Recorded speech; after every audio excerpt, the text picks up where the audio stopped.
Welcome to our final episode of the Drivetrain Restoration series. I've already repaired the drive shaft and the axle.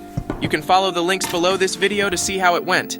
Now I'm going to deal with the gearbox. Well, let's go. Okay, I'm starting this challenging journey by dismantling the clutch slave cylinder. After that, I'll disconnect the gear shift rods so I can unscrew the gearbox fasteners and the mount, of course.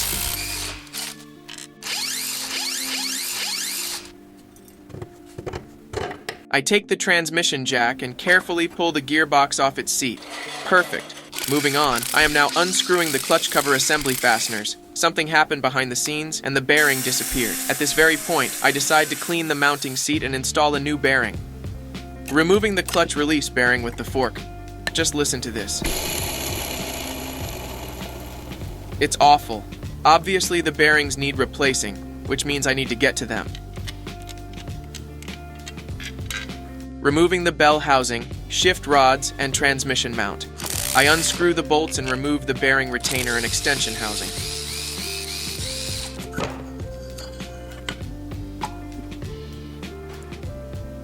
One last look at the play. Goodbye, my friend. I won't miss you. And I won't miss you either, my old oil seal. Off with the bushes, snap rings, and covers. Here it is, the transmission. I carefully remove the shafts, knock out the pins, and take off the remaining forks.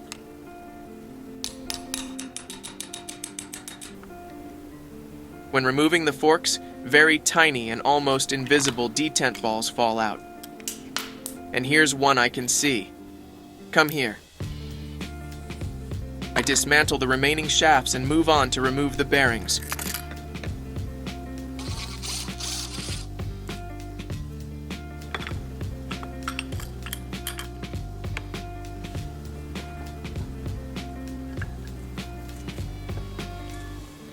Depending on the design features, I use a press or pullers.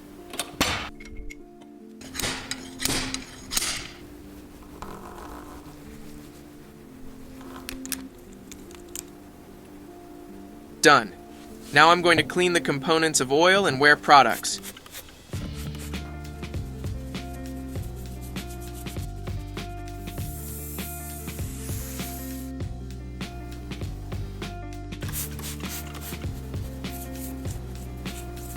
Okay, moving on to cleaning the housing. I'll cut off the very old gaskets and clean the inside walls of the housing.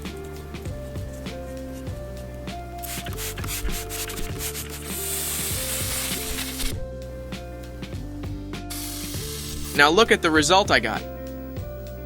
I can now fit the new bearings onto the clean shafts, even though their cleanliness doesn't affect how tightly the bearings fit.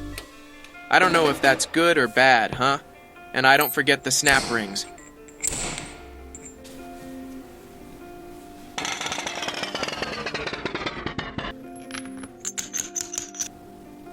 I'm putting the detent balls back in place. Click and press. The input and output shafts are ready. The lace shaft is ready too. I'm installing all the components in reverse order and hoping I haven't mixed anything up, and that the number of gears doesn't change.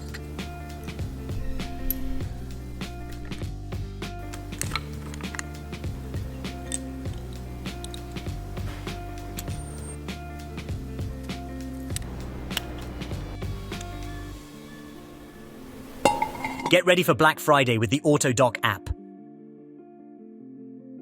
Especially for our viewers, promo code TIPBF24 for a 5% discount on orders of €70 or more. Available for 1 month after this video is posted.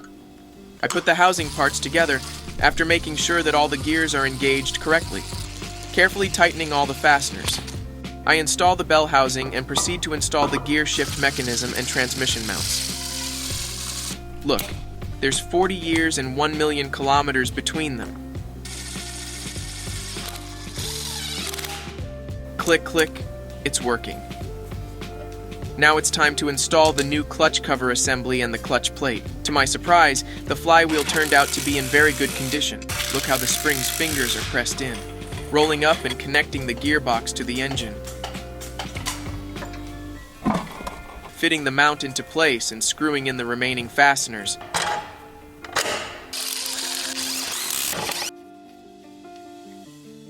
Exciting moment, pouring in fresh oil, hoping there will be no leaks.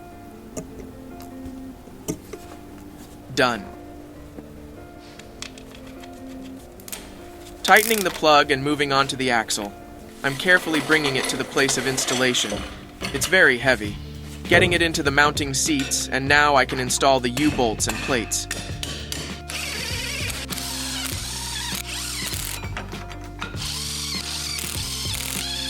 I'm fitting the half shafts and assembling the brake system. As you can see, I'm doing this very quickly so I can start testing the work I've done as soon as possible.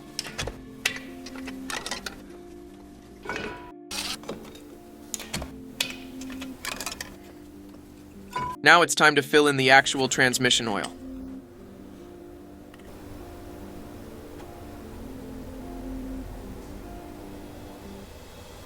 That's it. Now I know exactly what's in here. Poured it in, screwed it in, and tightened it up.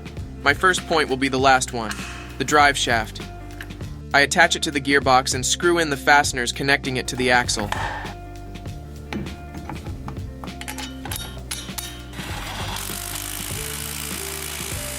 Phew. To be honest, it wasn't easy, but I'm happy with the result. I hope you enjoyed watching this video too. You did, didn't you? Let us know your opinion in the comments.